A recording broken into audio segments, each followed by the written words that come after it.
Hi, it's the 26th of August 2020. I'm here in Chichester at our trials ground. The surrounding crop is a crop of Breeders' to Pre-Basic Severca.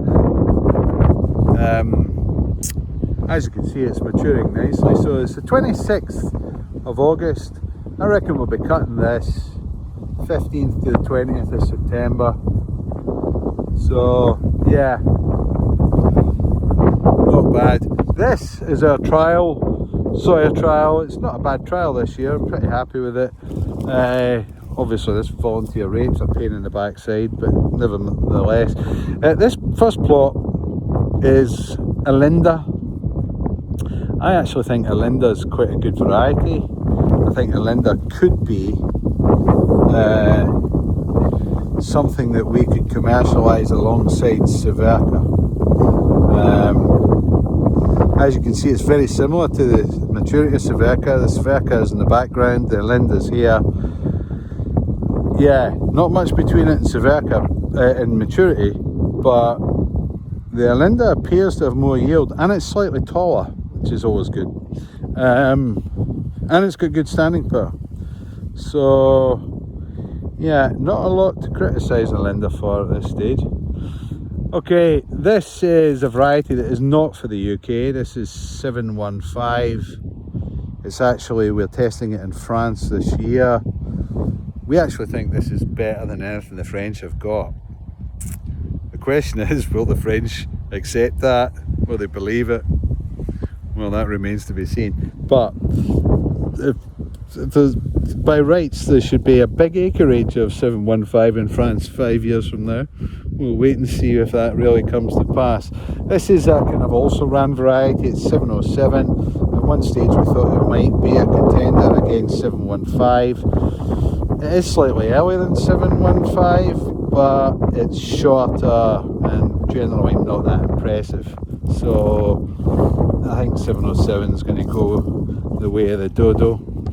This is an interesting one. This is 1016. Weird variety in many ways. It's a funny beast. It's got these incredibly crinkly, slightly lanceolate leaves on it. It looks strange, but it's not that late, and it appears to have quite a lot of yield. So it's a funny beast, 1016, but we'll keep an eye on it. 12515 is another one of these ones which we can't really decide what to do with. It's a bit later than Severca. Is it higher yielding? Don't know. Will it bring anything to the party? Not sure. Yeah, watching brief with that one, really. And then we're into a gang of early ones. So this is 146, earlier than Severca, considerably earlier. This would be ready for combining in 10 days time, in early September. But as usual with these early ones, it's shorter and it's lower yielding. However, it could be a good variety for the north. This is the variety we're currently running with in the north. This is Arnica.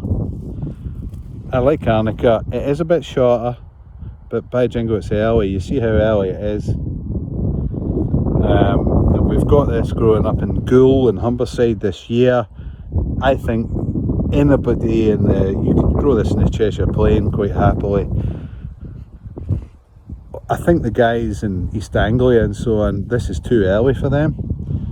Really, you would stick with the Severca. But Arnica, good for these marginal parts of the country. It's interesting, isn't it? People always say, oh, soybeans are too late. We're actually in a position now, we've got varieties that we consider to be too early for East Anglia and the southeast. This is a variety called Kenshin Ips. It's a kind of Anglo-French variety that was bred by a private breeder.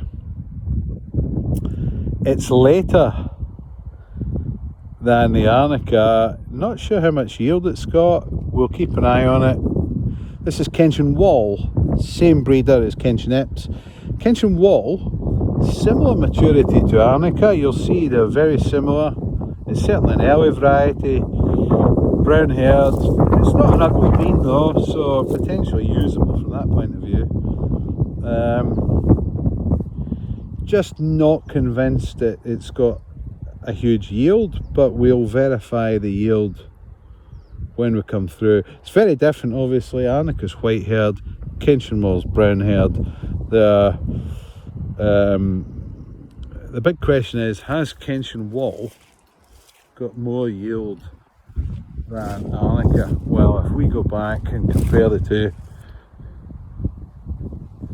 it's hard to say actually.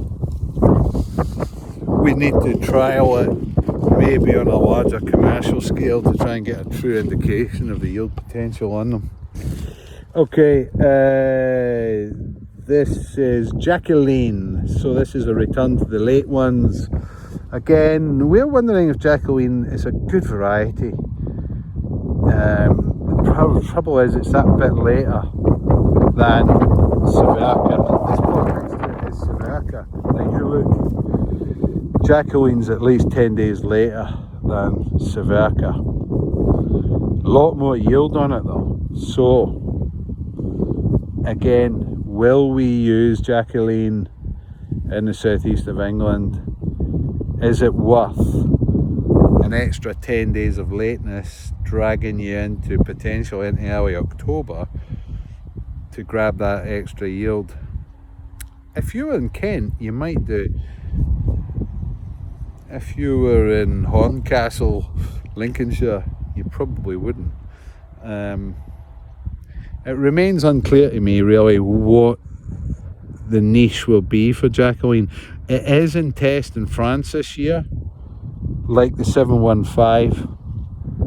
I actually think this variety has got huge potential on the continent as well. And I think by rights, this variety would, you know, proliferate really on the continent. It'll be a question of whether we can promote it as such. Severka plot, just in the trial for good order really.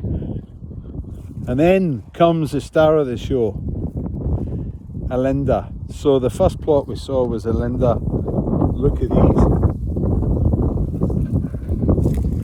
See the Alinda, similar to Severka in maturity, but it's taller and I think potentially high yielding. It's also a very pretty bean, so the markets will like it. So I actually think Alinda's got some commercial legs here in the UK. It will be interesting to see what happens with that. So that's the tour of the plots. There's lots to see here really. It's a good time of year to see the comparative maturity. Nothing like a few photos to illustrate that. Okay, thank you very much. Over and out.